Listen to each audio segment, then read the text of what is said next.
In the late 1930s and 40s, while American politicians publicly debated Middle East policy, an illegal underground network was operating right under their noses. From Manhattan penthouses to local docks, these operatives were secretly trafficking arms and funding terror from within the United States. The network was led by a senior officer of the Irgun, a violent Zionist paramilitary group. His name was Hillel Kook, though he operated in the U.S. using the alias Peter Bergson.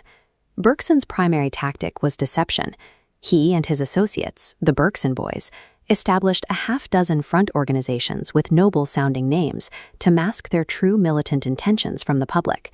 By presenting a humanitarian face, the network successfully weaponized American philanthropy, turning trusting citizens into unwitting financiers of a foreign armed conflict. These front groups used names like the Emergency Committee to Save European Jewry and the American Friends of a Jewish Palestine. Their advertisements appeared in major newspapers, framing their mission as a purely moral cause. To build mainstream legitimacy, the Bergson Boys recruited high-profile backers.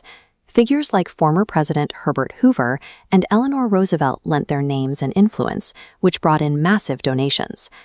Their public relations efforts peaked with a massive theatrical pageant called We Will Never Die. Featuring Hollywood stars like Marlon Brando, the event drew huge crowds to Madison Square Garden and raised over $1 million. The funds raised in these campaigns were secretly transferred to the Irgun to support armed operations in Palestine and a logistics network capable of moving thousands of soldiers across Europe. The FBI investigated these front groups several times on suspicion of illegal fundraising.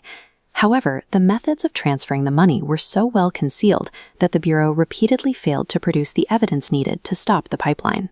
The Bergson Boys successfully maintained this smokescreen for years, allowing a foreign militia to operate a massive financial operation under the guise of humanitarian aid.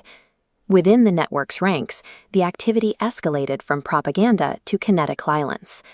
Rabbi Baruch Korf, a former Bergson associate, eventually spun off his own militant front called the Political Action Committee for Palestine. Korf's motivations were personal. He held a bitter grudge against the British Foreign Ministry after they refused to grant him a visa to Palestine. In 1947, Korf's group hatched a plot to fly a plane over London and drop bombs directly onto the British Foreign Office, along with 10,000 threatening leaflets. To pull it off, they attempted to recruit a young American World War II aviator named Reginald Gilbert, who was studying in Paris. They promised him lucrative future employment in exchange for flying the mission.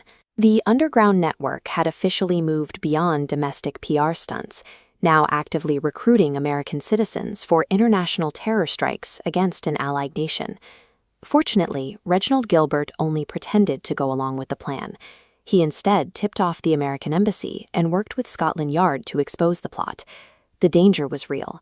French police waited until the aviator was safely airborne before making any arrests, fearing that extremist gangs would assassinate Gilbert if they realized he was a double agent. When Korf was arrested in Paris for the illegal possession of explosives, he claimed the entire plot was a British frame-up and that Gilbert was a foreign agent. But Korf had powerful allies.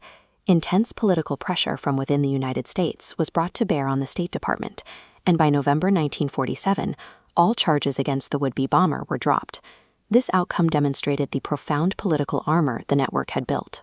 In the right circumstances, their influence could effectively grant immunity to international terrorists caught in the act.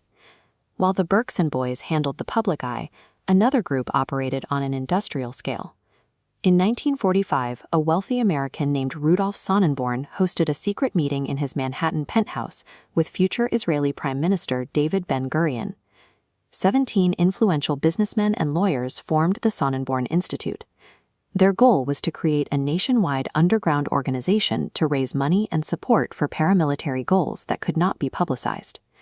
They established a massive arms trafficking network across the United States.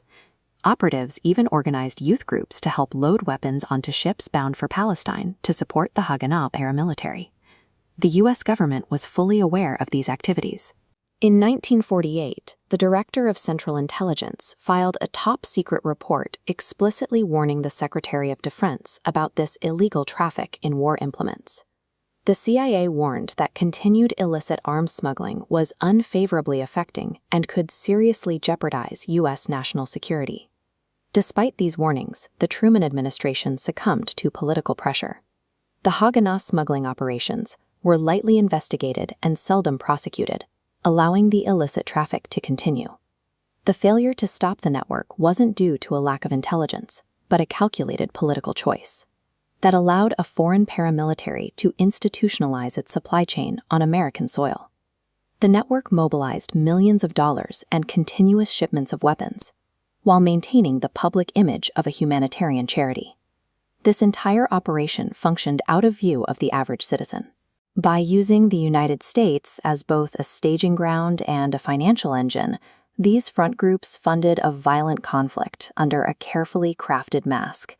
The history of the Bergson Boys and the Sonnenborn Institute reveals a United States that served as a critical staging ground for foreign paramilitary forces. Let us know your thoughts on that London bomb plot in the comments, and don't forget to like and subscribe for more deep dives into the history behind the headlines.